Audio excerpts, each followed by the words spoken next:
Dia makan, orang dia jelas ada ayatnya, dia makan, terus apa masalahnya? Yang buat tanya kan itu apa? Hanya saja dia tidak berbuat dosa. Makanya dari segi itunya. Itu tadi kan udah saya jawab, dia tidak coli kayak kau, pendosa. Ini mau diulang-ulang lagi sih, botol kali. Udah saya jawab itu pakai dalil. Norak, dia nggak kayak kau, lantas kau PCX, lantas kau micet. Dia tidak seperti kau, pendosa. Udah dibilang. Kayaknya pas atau belum memuaskan. Memangnya kau mau dipuaskan? Kalau mau dipuaskan ke hotel ke sana, Bang. Biar sesuai dengan apa yang kau mau. Di sini bukan room memuaskan ya. Kalau mau cari room memuaskan, sana lah Bang, di surga kalian lah itu. Surga 72 bidadari. Sebelum Yesus lahir, wujud Tuhan itu, Tuhan Anda itu kayak gimana? Terang yang tak terhampiri, 1 Timotius 6 ayat 16. Tapi tidak bisa Allah dilihat adalah kan? kasih, Allah adalah terang. Tapi Allah tidak bisa adalah dilihat roh. kan? Allah adalah kasih, Allah adalah roh, Allah adalah terang. Itu makanya. Tapi tidak bisa dilihat kan? Dia bisa menampakkan dirinya. Ya sebelum ini pertanyaan saya kan sebelum Yesus lahir. Iya, sebelum Yesus lahir dia sudah menampakkan dirinya kepada Abraham dalam rupa manusia. Bisa lihat di dalam Kejadian 18. Tuhan menampakkan diri dalam rupa manusia. 3 orang yang bertemu dengan Abraham di dekat pohon tarbantit. Kejadian 18 ayat 1 sampai 3. Ada lagi? Setelah Yesus lahir, Kenapa? berubah manusia. Setelah Yesus lahir, ya dia kan dia kan diutus ke dunia. Firman ini diutus ke dunia oleh Sang Bapa, baru dia menjadi manusia. Diutus dulu baru jadi manusia. Kalau Abraham manusia baru diutus. Sudah kelihatan bedanya kan? Oh, berarti Yesus firman juga. Bukan Yesus firman juga. Yesus itu firman Allah, anak tunggal Allah. Ya satu-satunya. Karena Allah itu Esa, firmannya juga Esa, tunggal. Memang firman banyak. Di situ kan kategorinya Bapak sama anak kan dua. Iya, Bapa itu Allah, firman itu adalah anak. Kenapa Berarti dia tidak beda, anak sama Bapak tidak beda? Beda dong. Suara saya aja beda sama badan saya. Tapi satu dalam hakikat manusia kan? Betul tidak? Hakikat manusia. Kalau saya aja berbeda. Ini kan ibarat ini ya. Ibarat saya yang satu hakikat manusia, suara saya berbeda dengan badan saya, tapi satu dalam satu hakikat manusia. Allah yaitu Bapa, satu dengan firman dan rohnya dalam satu hakikat Allah. Itulah yang disebut 3 dalam 1, 1 dalam 3, Tritunggal. Triados una substantia. Oh, Tritunggal, 3 dalam 1. 3 realita dalam satu hakikat Allah. Saya juga 3 realita. Ini suara saya realita. Napas saya realita. Badan saya realita.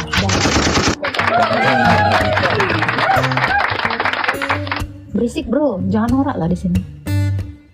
Pakai ada tembak-tembak. Norak kali kau. Sekarang Yesus ini ada kemanusiaan juga kan?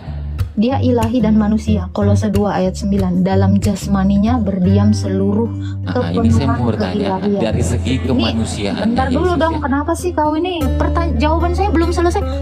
Kau kayak nggak mau dengar, nggak mau ngerti, gimana sih? Belum selesai loh. Kau nggak mau mendengarkan jawaban karena gini bro ya. Ketika kamu tidak mendengarkan jawaban saya secara utuh, nanti kau ulang lagi pertanyaannya kayak orang goblok. Jelaskan sudah. Ini kan dah saya. Jadi sudah paham belum? Sudah paham belum Tritunggal? Oh, kalau masalah itu ya resikonya Anda juga sih. Enggak, saya tanya udah ngerti belum? 3 realita dalam satu ya, hakikat. sudah. Nah, Ini saya mau bertanya dari jadi segi bisa. kemanusiaan. Sebentar. Jadi bisa membedakan mana pikiran saya, mana nafas saya, mana badan saya. Oh, kalau pikiran Anda itu tidak bisa dilihat. Iya, tetapi bisa dinyatakan kan? Kau dengar dengan telingamu kan? Tapi yang keluar itu kan bukan pikiran juga kan? Oke, Pikiran udah itu keluar bisa dong. kemana-mana. Ya, kalau tidak keluar memangnya bisa kau dengar Bagaimana sih suara lupa saya? pikiran Anda kalau memang keluar? Sabar. Kalau yang saya pikirkan tidak keluar, memangnya kau mengerti apa? Ya pasti keluar lah. Kalau nggak keluar. Ya, yang keluar itu bukan pikirannya kan? Iya tuh udah keluar pikiran saya, makanya kau bisa mendengarkan. Kalau nggak Sesuatu keluar, yang nggak dipikirkan saya. itu. Gini bro, kalau nggak saya utus keluar, kan pikiran saya nggak habis. Ketika keluar kan bentar, kan pikiran itu bukan sama seperti air di dalam gelas ini yang kalau dikeluarkan dia udah nggak ada di sini, ada di luar. Karena ini bukan titik kesadaran, tidak hidup, mati. Nah, Allah saya itu Allah yang hidup, bukan Allah yang satu mati yang tidak berpikir. Oh, Allah yang hidup. Iya dong, Allah saya hidup dong, bukan Allah yang batu. hidup, yang dinyatakan Ya. diri sebagai manusia. Yang menyatakan dirinya Ya, yang menyatakan diri sebagai dalam manusia. berbagai Oke, rupa-rupa. saya mau bertanya dan- dari segi kemanusiaannya Yesus ya. Mhm.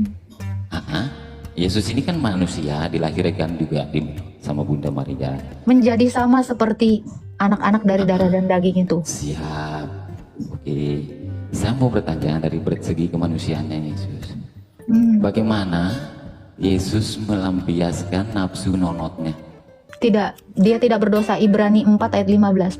Yang sebab imam besar yang kita miliki bukanlah imam besar yang tidak turut merasakan kelemahan-kelemahan kita, termasuk yang nonot itu. Hanya saja dia dicobai tapi tidak berbuat dosa. Jadi dia tidak berdosa. Ada ayatnya Bahkan di dalam lah kalau itu dia barusan tidak melakukan seperti itu. itu barusan Ibrani 4 ayat 15. Telingamu mana deh? Coba baca. Sebab imam besar yang kita punya bukanlah imam besar yang tidak turut merasakan kelemahan-kelemahan kita, termasuk sawatmu itu tadi. Dia dicobai hanya tidak berbuat dosa. Itu Ibrani 4 ayat 15. Ibrani 4 ayat 15. Ini yang saya bertanya, bukan saya menjanggal masalah itu. Yang saya pertanyakan bagaimana Yesus kan manusia.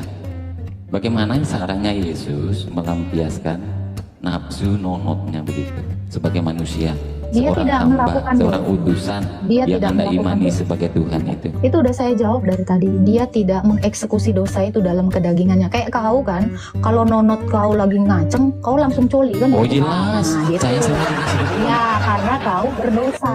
Makanya coli itu jelas, dosa. saya juga seperti Yesus Ya, yang manusia. Yesus tidak coli, masalahnya kau coli. Beda kan? Beda. Loh, ini kan udah saya jawab, jangan diputar-putar. Masalahnya Yesus kan lapar juga. Betul. Nafsu laparnya dia makan. Ya, tidak masalah. Apa makan dosa? Nafsu hausnya. Iya, ya tinggal makan kan? Kan mustahil juga seorang manusia itu tidak ada nafsu untuk Nggak begitu. ada Memangnya tentang itu. Tuhan Anda itu Udah, itu kan udah dijawab, bro. Dia makan, orang dia jelas ada ayatnya, dia makan. Terus apa masalahnya? Yang buat tanya kan itu apa? Hanya saja dia tidak dari berbuat segi, dosa. makanya dari segi itunya Apa yang lagi? saya mau tanyakan. Apa tuh? Dari segi maksudnya melampiaskan nafsu. Nah, itu tadi kan udah saya jawab. Dia tidak coli kayak kau, pendosa. Masa ini mau diulang-ulang lagi sih? Botol kali. Udah saya jawab itu pakai dalil. Nora. Dia nggak kayak kau, lantas kau PCX, lantas kau micet. Dia tidak seperti kau, pendosa. Udah dibilang. Ini kan udah saya jawab sampai 3 kali saya bilang. Gimana dia? Udah dibilang dia nggak kayak kau, nggak coli kayak kau. Kok ulang-ulang lagi? Norak atau nggak punya pertanyaan ya? Ya, anak api ini memang cuman songkatnya aja yang besar, kepalanya dong digedein. Ya, dia mau buat akun saya ke band. Oh, memang itu anak-anak api itu siapa saya lupa namanya saya, tapi saya ingat itu namanya itu. Tahu itu, saya lupa namanya tapi saya ingat itu. Si goblok itu. Alah, udah dijawab ya. Dia nggak punya pertanyaan yang lain. Ternyata saya kira pinter, ternyata goblok. Kayaknya pas atau belum memuaskan. Memangnya kau mau dipuaskan? Kalau mau dipuaskan ke hotel kosannya bang. Biar sesuai dengan apa yang kau mau. Di sini bukan room memuaskan ya. Kalau mau cari room memuaskan, sana lah bang, di sorga kalian lah itu. Sorga 72 bidadari. Pak sukamu mau apa jawabannya? Mana caranya? Ada Ya pertanyaan itu tak terjawab. namanya halu. Ya, itu udah halu tadi. Apa pertanyaanmu bang? Bawahnya ini, Bang. Ya apa pertanyaanmu? Gak usah lah banyak-banyak basa-basi. Anda ini sebetulnya ajang diskusi atau ajang hujat sih sebetulnya? Mana ada yang menghujat di sini? Siapa yang menghujat di sini? Dan tadi barusan Anda kan ngomong katanya Apa tuh? nabinya cabuli budaknya lah. Loh memang betul itu sampai turun ayat At-Tahrim ayat 1 Maria Kiptia. Lo kok gak tahu kau? Gak tahu. Itu sejahat itu pikiranmu. Loh, yang kau tahu apa coba kalau kayak gitu? Itu semua itu kan ada syariatnya kalau di menurut kami. Oke, Ya, apa menurut syariat kami. menggauli budak di ranjang istri? Itu karena sudah dihalalkan. Dihalalkan gimana sampai bininya ngamuk-ngamuk? Emang lu tak tahu? Oh, Lo kok nggak tahu itu kisahnya At-Tahrim itu? ya coba, Astaga coba ceritakan kisahnya. Tuhan. Coba. Itu At-Tahrim dengar ayat dan 1 itu. sampai 5 kau buka tafsirnya itu seperti apa itu jelas sekali tuh. Nggak pernah aku baca. Coba bacakan kalau memang lu tahu. Iya, apa yang sudah dinyatakan halal oleh Allah jangan kau nyatakan haram. Itu ayat 1. Berarti nabi kau ini lagi menentang perintah Allahmu. Menentangnya di mana? Ya menentang lah, dia mengatakan aku tidak mau lagi menggauli si Maria Kiptia sama si Hafsah istrinya. Terus turunlah ayat, apa yang sudah dinyatakan halal oleh Allah jangan kau nyatakan haram. Aku bersumpah aku tidak akan menggaulinya lagi, kata istrinya. Sungguh tega kau Baginda, tega kau menggauli Maria Kiptia di atas ranjangku. Terus si Muhammad tuh bilang gitu kan, "Shh, jangan kau kasih tahu yang lain," katanya. Akhirnya dikasih taunya sama si Aisyah, kebongkar, ke gap, turunlah itu lagi ayat-ayat berikutnya 4 sampai 5 tuh, 2 3 4 5 tuh. Kau bilang itu hujat itu kau Berarti- bilang. Hah? Nanti pada saat itu kan memang belum turun ayat ketika si orang tersebut melakukan hal itu. Ah, berarti Turunlah ngelanggar nggak ayat. itu? Ngelanggar nggak itu? Pelanggaran itu ketika sudah ditetapkan hukumnya, terus dia melanggar, melawan, itu Berarti melanggar bro. kan? Berarti melanggar kan? Hukum belum turun, bagaimana caranya melawan? Orang dia karena nafsu syahwatnya lah dia sehingga pandai-pandaian dia nurunkan ayat. Ya coba. Coba logikamu gini logikamu ya, terdesak dia sama bini-bininya di atas namakannya Tuhan turun ayat. Ini manusia nggak sih menurut kau? Demi melegalkan syahwatnya dia bilang telah turun ayat. Kau percaya yang kayak gitu? Masa Allah mengurusin Aduh. selangkangan nabi? Logikamu gimana sih? Ya itu logika saya itu. Saya tidak akan percaya ketika dia sudah menggauli dan bininya marah terus dia bilang Allah menurunkan ayat. Ya enteng-enteng kali dia mengatasnamakan Allah demi syahwatnya. Ini saya kasih Terus kau analogi bilang saja itu yang wahyu. Ada gitu sederhana. kau bilang. Tunggu sebentar, logikamu loh. Terus kau bilang itu wahyu. Masa urusan selangkangan sampai Aisyah itu komplainnya. Tidaklah aku melihat Robmu itu selain mempercepat syahwatmu, hasratmu katanya. Ada Tuhan gitu hanya mempercepat syahwat. Fitrahnya manusia, emangnya kan Fitrahnya juga nggak ada manusia sama- katamu. Fitrahnya manusia itu apa memangnya? Tidak berdosa Loh, kan? dikasih syahwat kan? Bukan, saya tanya, dikasih syahwat tapi tidak berbuat dosa kan? Fitrahnya manusia itu tidak diciptakan berbuat dosa loh bro.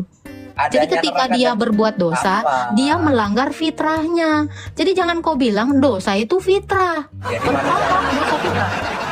manusia awatan seperti kamu tidak berdosa begitu. Makanya saya udah melanggar fitrah saya. Manusia ini semuanya berdosa. Manusia itu sejak dari cocok yang ada bilang. iya, makanya jangan kau bilang dosa itu fitrah. Dosa itu adalah pelanggaran akibat dari fitrah manusia. Bukan dosanya fitrah. Dosa itu melanggar fitrah manusia yang diciptakan apa? Tidak berdosa. Nah, nggak ngerti apa. Iya, oto mau. Lo aku. Ini masih loa aku, oto ni loa. Mau to loa mo saya. Dang di bege mana hala. Aku ya mau mabego. Ibu to ho do merdai. Apa artinya itu raja debat? Nggak tahu aku. Asal ngomong itu. Rasakan itu artinya. Ibu tahu nomor day. Taukon. Nah itulah itu. Apa tadi? Taukon. Susah kali. Taukon. Taukon. Nah, bocah Nah, ranggang taukon. kata yang di bawah. Bocah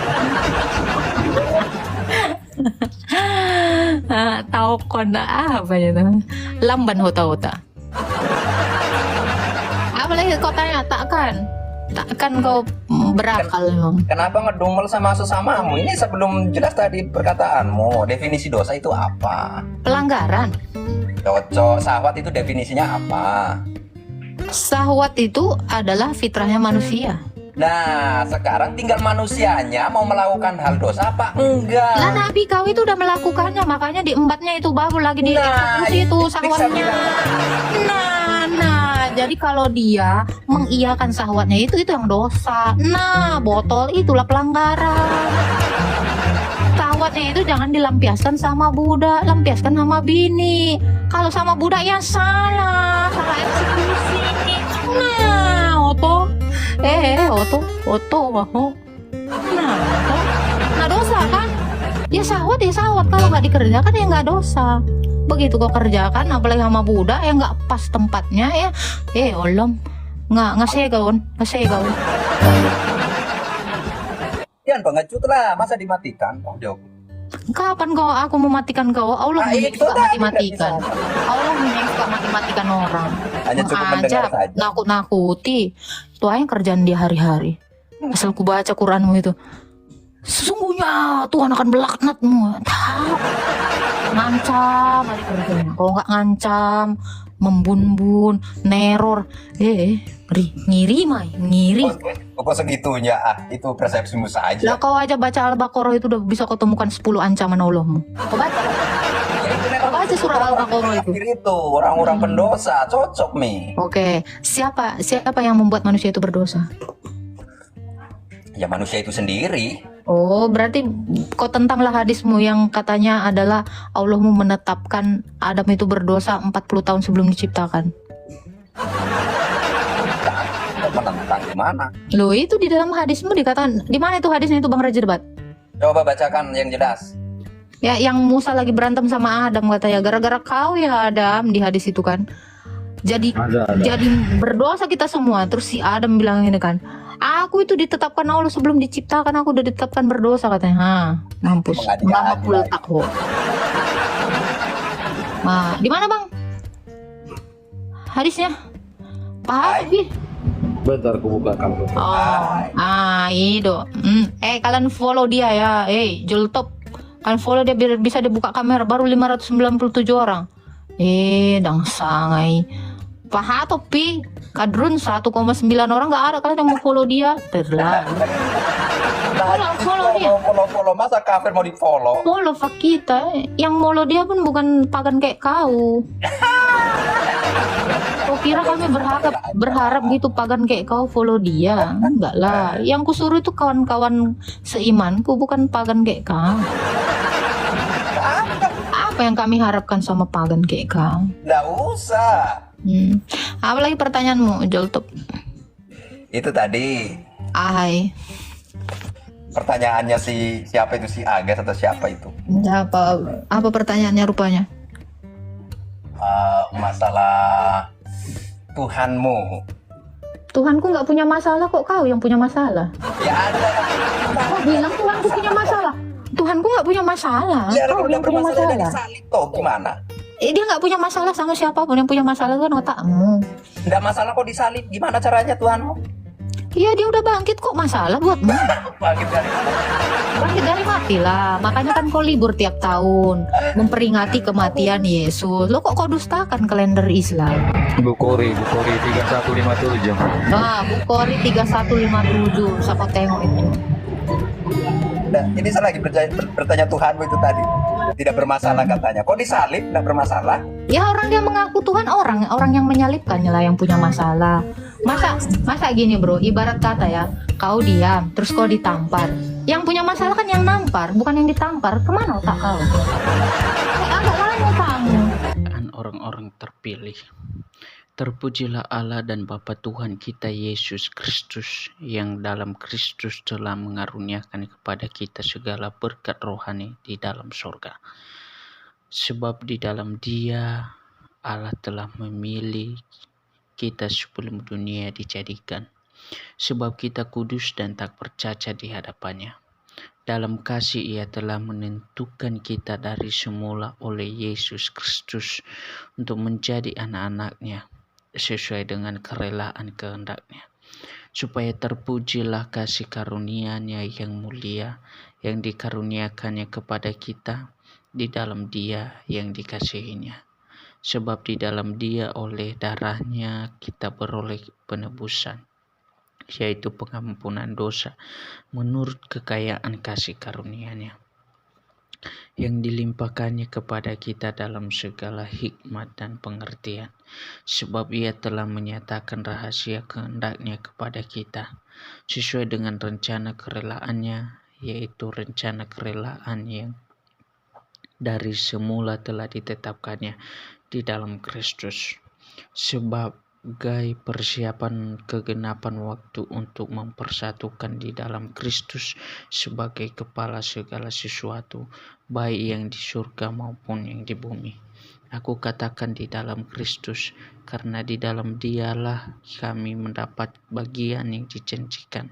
Kami yang dari semula ditentukan untuk menerima bagian itu sesuai dengan maksud Allah, yang di dalam segala sesuatu bekerja menurut keputusan kehendak-Nya, supaya kami yang sebelumnya telah menaruh harapan kepada Kristus boleh menjadi puji-pujian bagi kemuliaan-Nya.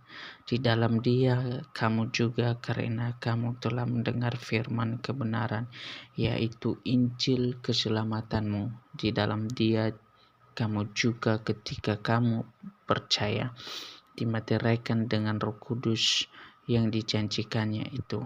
Dan Roh Kudus itu adalah jaminan bagian kita sampai kita memperoleh seluruhnya, yaitu penebusan yang menjadikan kita milik Allah untuk memuji kemuliaan-Nya. Karena itu, setelah aku mendengar tentang imanmu dalam Tuhan Yesus dan tentang kasihmu terhadap semua orang kudus, aku pun tidak berhenti mengucap syukur karena kamu, dan aku selalu mengingatkan kamu dalam doaku, dan meminta Allah Tuhan kita Yesus Kristus, yaitu Bapa yang mulia itu, supaya Ia memberikan kepadamu roh hikmat dan wahyu untuk mengenal Dia dengan benar, dan supaya Ia menjadikan mata hatimu terang, agar kamu mengerti pengharapan apakah yang terkandung dalam panggilannya, betapa kayanya kemuliaan bagi yang ditentukannya bagi orang-orang kudus, dan betapa hebat kuasanya bagi kita yang percaya sesuai dengan kekuatan kuasanya yang dikerjakannya di dalam Kristus dengan membangkitkan Dia dari antara orang mati dan mendudukkan Dia di sebelah kanannya di surga, jauh lebih tinggi dari segala pemerintah dan penguasa dan kekuasaan dan kerajaan dan tiap-tiap nama yang dapat disebut, bukan hanya di dunia ini saja, melainkan juga di dunia yang akan datang. Dan segala sesuatu telah diletakkannya di bawah kaki Kristus, dan Dia telah diberikannya kepada jemaat sebagai kepala dari segala yang ada.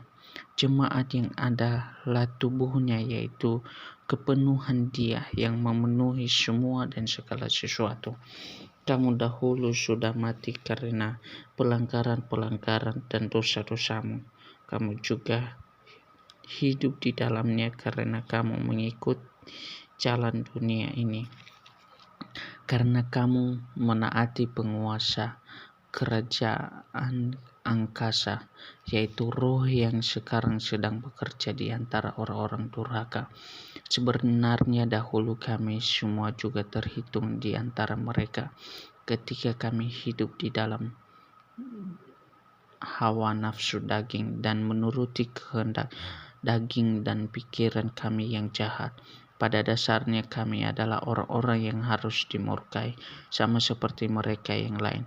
Tetapi Allah yang kaya dengan rahmat Allah karena kasih-Nya yang besar yang dilimpahkannya kepada kita, telah menghidupkan kita bersama-sama dengan Kristus.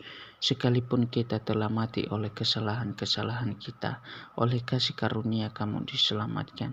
Dan di dalam Kristus Yesus Ia telah membangkitkan kita juga dan memberikan tempat bersama-sama dengan Dia di surga, supaya pada masa yang akan datang Ia menunjukkan kepada kita kekayaan kasih karunia-Nya yang melimpah-limpah sesuai dengan kebaikan-Nya terhadap kita dalam Kristus Yesus. Sebab karena kasih karunia kamu diselamatkan oleh iman. Itu bukan hasil usahamu, tetapi pemberian Allah. Itu bukan hasil pekerjaanmu. Jangan ada orang yang memegahkan diri, karena kita ini buatan Allah, diciptakan dalam Kristus Yesus untuk melakukan pekerjaan baik yang dipersiapkan Allah sebelumnya. Ia mau supaya kita hidup di dalamnya.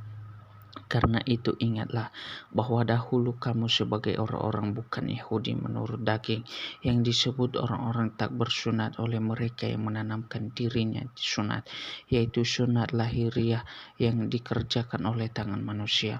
Bahwa waktu itu kamu tanpa Kristus, tidak termasuk keluarga Israel dan tidak mendapat bagian dalam ketentuan yang dijanjikan, tanpa pengharapan dan tanpa Allah di dalam dunia. Tetapi sekarang di dalam Yesus, kamu yang dahulu jauh sudah menjadi dekat oleh darah Kristus, karena Dialah damai sejahtera kita yang telah mempersatukan kedua pihak dan yang telah merubuhkan tembok pemisah, yaitu perseteruan. Sebab dengan matinya sebagai manusia, ia telah membatalkan hukum Taurat dengan segala perintah dan ketentuannya, untuk menciptakan keduanya menjadi satu manusia baru di dalam dirinya, dan dengan itu mengadakan damai sejahtera, dan untuk memperdamaikan keduanya di dalam satu tubuh dengan Allah oleh salib, dengan melenyapkan perseteruan pada salib itu. Ia datang dan takkan damai sejahtera kepada kamu yang jauh, dan damai sejahtera kepada mereka yang dekat. Karena oleh Dia kita kedua pihak dalam satu roh beroleh jalan masuk kepada Bapa. Demikianlah kamu bukan lagi orang asing dan pendatang, melainkan kawan sewarga dari orang-orang kudus dan anggota-anggota keluarga Allah, yang dibangun di atas dasar para rasul dan para nabi, dengan Kristus Yesus sebagai batu penjuru. Di dalam Dia tumbuh seluruh bangunan rapi tersusun menjadi bait Allah yang kudus di dalam Tuhan. Di dalam Dia kamu juga turut dibangun menjadi tempat diam Allah di dalam roh. Itulah sebabnya aku ini, Paulus, orang yang dipenjarakan karena Kristus Yesus, untuk kamu orang-orang yang tidak mengenal Allah.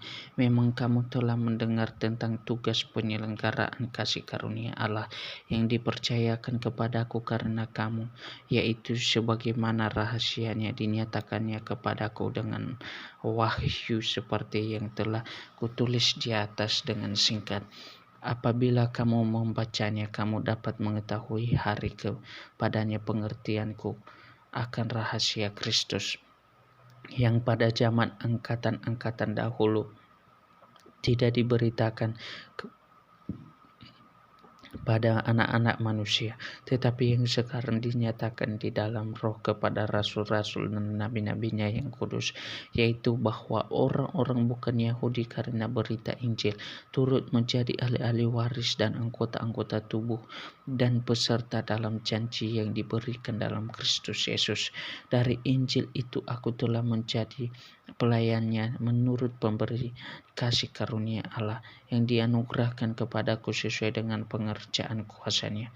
Kepadaku yang paling hina di antara segala orang-orang kudus telah dianugerahkan kasih karunia ini, untuk memberikan kepada orang-orang yang bukan Yahudi kekayaan Kristus yang tidak terduga itu, dan untuk menyatakan api isinya tugas penyelenggaraan rahasia yang telah berabad-abad tersembunyi dalam Allah yang menciptakan segala sesuatu, supaya sekarang oleh jemaat diberitahukan pelbagai ragam hikmat Allah kepada pemerintah dan penguasa-penguasa di surga, sesuai dengan maksud abadi yang telah dilaksanakannya dalam Kristus Yesus Tuhan kita. Di dalam Dia kita beroleh keberanian dan jalan masuk kepada Allah dengan penuh kepercayaan oleh iman kita kepadanya.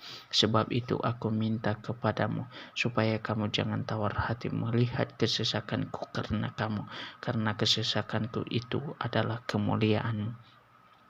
Itulah sebabnya aku sujud kepada Bapa, yang daripadanya semua turunan yang dalam surga dan di atas bumi menerima namanya. Aku berdoa supaya Ia menurut kekayaan kemuliaannya menguatkan dan meneguhkan kamu oleh Roh-Nya di dalam batinmu, sehingga oleh imanmu Kristus diam di dalam hatimu dan kamu berakar serta berdasar di dalam kasih. Aku berdoa supaya kamu bersama-sama dengan